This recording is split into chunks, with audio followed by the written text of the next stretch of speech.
పలాస కాశీబుగ్గ ప్రాంతాల్లో సంచలనం రేపిన కారుణ్య lucky scheme మోసం కేసులో ప్రధాన నిందితుడు తంగుడు శ్రీధర్ను కాశీబుగ్గ పోలీసులు అరెస్ట్ చేశారు.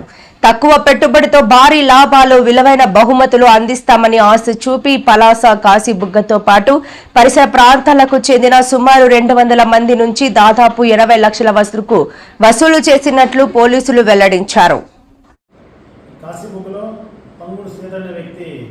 కారుణ్య మొబైల్ లక్కీ స్కీమ్ అని ఒక స్కీమ్ పెట్టి ఇతను మార్చి 2023లో స్కీమ్ స్టార్ట్ చేశాడు. 4 నెలల గురించి అందరితో సుమారు 200 మంది దగ్గర నెలకి 7,000 చొప్పున కట్టించుకున్నాడు.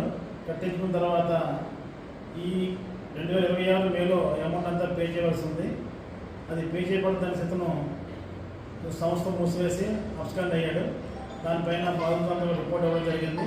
దానిపై ఇతని మీద కేసు కట్టడం జరిగింది. ఇతను సుమారు 80 లక్షల వరకు కస్టమర్స్కి ఇవ్వాలని వాళ్ళు రిజిస్టర్ పెడుతున్నారు. దాని మీద కేసు కట్టి దర్యాప్తు చేశాము. దర్యాప్తులో భాగంగా ఇతన్ని అరెస్ట్ చేయడం జరిగింది. ఇతన్ని జ్యుడిషియల్ తరలిస్తున్నాం.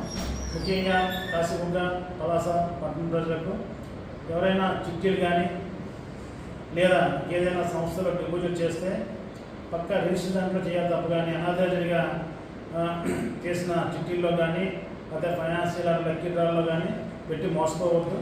మరో ముఖ్య విజ్ఞప్తి, ఎవరైతే అనాథరైజ్ చిట్లు వేస్తున్నారో, అనాథరైజ్డ్గా ఫైనాన్స్ తిప్పుతున్నారో, అనాథరైజ్డ్గా లక్కీ స్కీములు లాంటివి చేస్తున్నారో వాళ్ళపైన డెఫినెట్గా చీటింగ్ కింద మరియు బర్డ్స్ యాక్ట్ కింద చర్యలు తీసుకొని వాళ్ళందరిపైన కేసు కట్టడం జరుగుతుందని పోలీసు తరఫున హెచ్చరిస్తున్నాం.